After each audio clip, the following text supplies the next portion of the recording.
Sandalwood ನಟ ದಿಲೀಪ್ ರಾಜ್ ಇವತ್ತು ದಿಢೀರಾಗಿ ಹೃದಯಾಘಾತದಿಂದ ಇಲ್ಲಿ ನಿಧನ ಹೊಂದಿರುವಂತದ್ದು ನಿಜವಾಗ್ಲೂ ಕೂಡ ಇಡೀ ಸ್ಯಾಂಡಲ್ವುಡ್ಗೆ ಒಂದು ರೀತಿಯಾಗಿ ಶಾಕಿಂಗ್ ಸುದ್ದಿ ಹೌದು. ಅದರ ಜೊತೆಗೆ ಅವರ ಅಭಿಮಾನಿಗಳಿಗೂ ಕೂಡ ಇದು ಶಾಕಿಂಗ್ ಸುದ್ದಿ. ಈಗ ಅವರ ಅಂತ್ಯಕ್ರಿಯೆಗೆ ಇವತ್ತು ಸಿದ್ಧತೆ ಮಾಡಲಾಗ್ತಾ ಇದೆ. ಒಂದು ಕಡೆ ಅವರ ಅಭಿಮಾನಿಗಳಿಗೋಸ್ಕರ ಅಂತಿಮ ದರ್ಶನದ ವ್ಯವಸ್ಥೆ ಆದರೆ ಮತ್ತೊಂದು ಕಡೆ ರಾಮನಗರ ಅಂತಂದ್ರೆ ಅವರ ಫಾರ್ಮ್ ಹೌಸ್ ಹತ್ರನೇ ಇವತ್ತು ಅವರ ಅಂತ್ಯಕ್ರಿಯೆ ಕೂಡ ನಡೆಯುತ್ತೆ ಅನ್ನುವಂಥದ್ದು ಕೂಡ ಗೊತ್ತಾಗ್ತಾ ಇದೆ. ಒಂದು ಕಡೆ ಹೇಗಿದ್ದ ಅಂತಂದ್ರೆ ಈ ನಟನ ಬಗ್ಗೆ ಬಹಳಷ್ಟು ಹತ್ತಿರದಿಂದ ಅಥವಾ ಅವರ ಆಪ್ತರು ಕೂಡ ಬಹಳಷ್ಟು ಹೊಗಳಿದ್ರು. ಇನ್ನು ನಟ ನಿರ್ದೇಶಕ ದಿಲೀಪ್ ರಾಜ್ ವಿಧಿವಶ ಆಗಿದ್ದಾರೆ.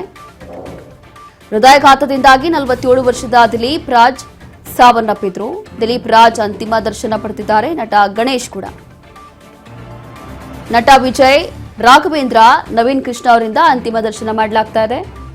ಹಿರಿತೆರೆ ಮತ್ತು ಕಿರಿತೆರೆ ಕಲಾವಿದರಿಂದಲೂ ಕೂಡ ಅಂತಿಮ ದರ್ಶನ ಮಾಡಲಾಗ್ತಾ ಇದೆ. ದಿಲೀಪ್ ಅಗಲಿಕೆಗೆ ಕನ್ನಡ ಚಿತ್ರರಂಗದ ಕಂಬನಿ. ಇಂದು ಸಂಜೆಯೇ ದಿಲೀಪ್ ರಾಜ್ ಅಂತ್ಯಕ್ರಿಯೆ ಕೂಡ ನಡೆಯುತ್ತೆ.